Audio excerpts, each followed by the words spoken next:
आज का जो वीडियो होगा वो सिर्फ एक ही टॉपिक पर होगा, कलम इंक का final reply to UK07 rider. Yes guys, Kalam ink ने फाइनली UK07 राइडर को अपना फाइनल रिस्पांस दे दिया है। काफी सारी चीजें जो अब UK07 राइडर की फैमिली से रिलेटेड सोशल मीडिया पर बोली जा रही हैं, उन सब पर कलम इंक ने रिएक्ट किया है। आप सबको पता है कि UK07 राइडर ने लाइव आकर एक बहुत ही एक्सट्रीम स्टेप लिया था और अभी वो हॉस्पिटलाइज्ड हैं। इसके बावजूद उनकी फैमिली का कोई भी मेंबर उनसे मिलने नहीं गया एक्सेप्ट उनकी वाइफ। इस बात पर भी कलम इंक ने अपना रिप्लाई दिया है। काफी लोग उनको ये भी कह रहे हैं कि जो भी हुआ हो, फैमिली के बीच में बैठकर सब कुछ भूलकर UK07 राइडर को एक और चांस दे दो। इस बात पर भी कलम इंक ने रिएक्ट किया है। साथ ही कलम इंक ने यह भी बताया कि जब UK07 राइडर ने लाइव आकर इतना एक्सट्रीम स्टेप लिया, उसके बाद उनकी फैमिली को कैसे कैसे थ्रेट्स मिल रहे हैं।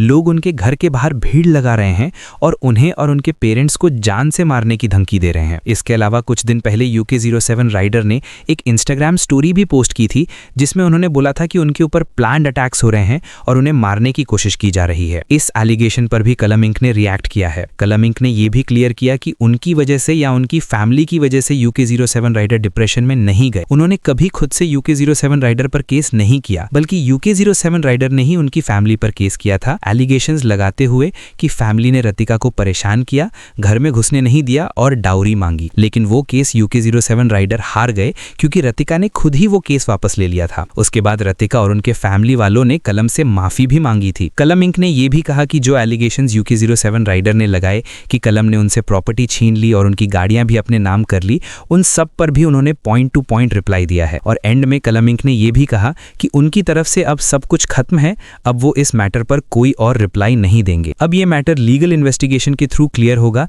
कि कौन सही है और कौन गलत। आरोप थे कि इनकी वजह से मैं डिप्रेशन में हूं, मेरे भाई ने मेरे पे झूठे केस डाले। अगर मैंने आप पे झूठे केस डाले, पॉइंट टू पॉइंट बात करते हैं, अगर मैंने आप पे झूठे केस डाले तो मैं चाहूंगा कि आप उन सबका सबूत लाएं। दूसरी बात, मेरे भाई ने मेरी सारी प्रॉपर्टी छीन ली है, मेरे भाई ने मेरी सारी गाड़ी गुड़ी हथिया ली है, जो कुछ है। अगर मैंने आपकी प्रॉपर्टी छीनी है तो आप उसका भी सबूत दे, मेरे पे एक जांच बिठाई जाए। अगर मैंने उसकी एक सुई बराबर भी कोई प्रॉपर्टी हड़पी है, मेरे पे केस चलाया जाए और सच सामने लाया जाए। कुछ आरोप ऐसे हैं कि भाई मेरे को मेंटली टॉर्चर किया गया, मेरे पीछे मेरे को मारने फिर रहे हैं, मेरे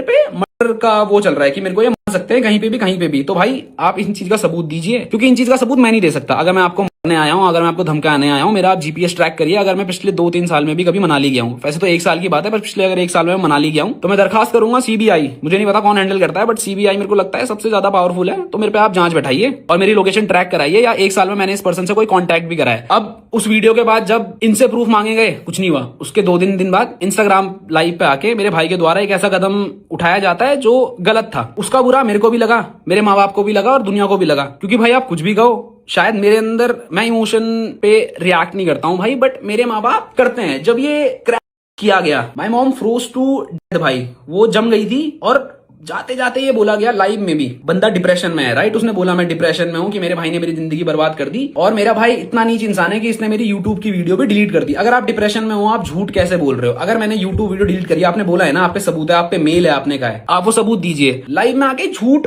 बोल रहा है और कह रहा है मैं डिप्रेशन में हूं। मान लिया भाई आप डिप्रेशन में हो, बट अभी भी मैं कहूंगा वो डिप्रेशन नहीं है, वो साइकोटिक बिहेवियर है। उत्तराखंड पुलिस, अगर आप ये वीडियो देख रहे हो मेरी वाली, तो मैं चाहता हूं आप मेरे भाई की उस लाइव इंस्टाग्राम पे कार्रवाई करें। और अगर मैं, मेरा परिवार या कोई भी इंसान जिसका उसने नाम लिया है, अगर उसके डिप्रेशन के पीछे या उसके लांछनों को सही साबित करते हो, तो उत्तराखंड पुलिस, मैं हाथ जोड़ के निवेदन करूंगा, आप इस पे कार्रवाई बैठाओ। और अगर मैं गलत हूं, मेरे को जेल के पीछे भेजो। लाइव में एक ऐसा कदम उठाया गया जो गलत था, बट क्या वो सही था? अभी तो लोग इसलिए सपोर्ट में है कि वो इंसान बच गया। भाई ऊपर वाले का शुक्र है कि वो इंसान बच गया। अगर उस इंसान को कुछ भी हो जाता तो सच तो ठीक है भाई, आता 8-9 साल बाद बाहर, पर शायद तब तक मेरे घर वालों को जला देते। आप 8 मिलियन पे बैठे हो भाई, आपके करोड़ों फैंस हैं, आपने लाइव आके ये बोल दिया मेरी के जिम्मेदार मेरी माँ बाप, भाई मेरी पत्नी होगी। आपको पता है उसके बाद मेरे घर के बाहर कितनी भीड़ लगी है? लोग मेरे को और मेरे माँ बाप को मारने की धमकियां दे रहे हैं कि आपको जिंदा देंगे अगर आप कहीं बाहर दिख गए। तो आपने क्या ये रिस्पॉन्सिबल काम करा? आपने हाईवे में 150 की स्पीड में गाड़ी ठोक दी। शुक्र है आप बच गए, और शुक्र है कि कोई और भी नहीं भाई। लोग अभी क्या लगे हुए हैं कि भाई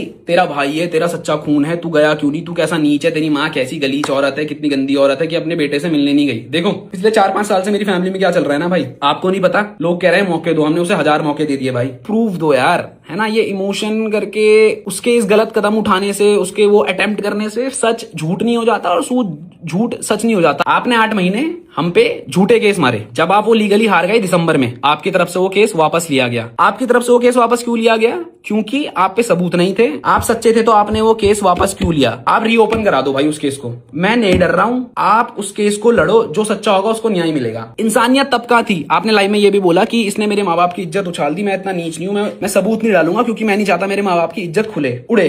तो क्या जब आपने वो 8-9 महीने पहले एक झूठा केस हम पे लगाया उससे इज्जत नहीं उड़ी? क्या समाज में हमारी थू नहीं हुई? अब बात करते हैं सिंपैथी की। भाई वो डिप्रेशन में है। भाई जब ये झूठा केस पड़ा था, मेरे बाप की हिस्ट्री सबको पता है। My dad is suffering from उनको ब्रेन स्ट्रोक पड़ते हैं, 2-3 बार उनको पड़ चुका है, उसकी मेडिकल हिस्ट्री सारी है। आपने क्यों नहीं सोचा कि ये झूठे केस से अगर मेरे बाप को कुछ हो गया उसका जिम्मेदार कौन? आपने तो झूठे केस डाल दिए, आपने सबूत नहीं दिए, लीगली आप वो केस हार गए। तब आपकी इंसानियत कहां थी? आपका बाप मर सकता था अगर मेरे को फेम चाहिए होता। बहुत लोग कह रहे हैं ना भाई इसने क्लाउड के लिए ये सब करा है। क्या मैं ये चीज पहले सोशल मीडिया पे लाया? बिल्कुल नहीं। क्या मैंने आप पे झूठे केस मारे? बिल्कुल नहीं। अगर मारे तो आप सबूत दो। ये इमोशन करके जनता का बेवकूफ मत बनाओ। मेरी माँ को भी बहुत चीजें झेलनी पड़ी समाज में। आपके लिए सोशल मीडिया सब कुछ होगा, बट मेरे डैड के लिए और मेरे माँ बाप के लिए उनकी सोशल सामाजिक इज्जत, उनके रिश्तेदारों की इज्जत बहुत बड़ी है। And talking about my father, he is very well known and well respected in his field. He is 2 time president award. आप समझ रहे हो, 2 बार उन्हें प्रेसिडेंट से अवार्ड मिला है बेस्ट टीचर का इन इंडिया। उनके दोस्तों के सामने जो आपने उनपे इल्जाम लगाया, कोर्ट केस सबको पता चल गया था भाई कि इसके बाप पे कोर्ट केस डला है। तब इज्जत नहीं उछली भाई। वाह। अगर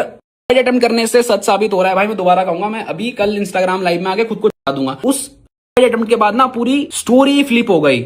लोग सच और झूठ से हट गए। मेरे सबूत सारे लोग भूल गए, उसके लांछन सब लोग भूल गए। बस अब कहां पे आ गया कि भाई कैसा भाई है, उसका भाई मर गया, उसकी वजह से अपने भाई को खा गया, कैसी माँ है अपने बेटे को खा गई। लॉयर्स को पता होगा और ये एक नॉर्मल बंदे को ही पता है कि अब जब आप एक झूठा केस किसी पे लगाते हो, आप वो हार जाते हो, तो दूसरे बंदे का पूरा हक बनता है एक डिफॉर्मेशन केस मारने का। अगर मेरे को पैसे चाहिए होते, मैं आप पे डिफॉर्मेशन केस मार के आपसे पैसे ले लेता। क्या मैंने लिए?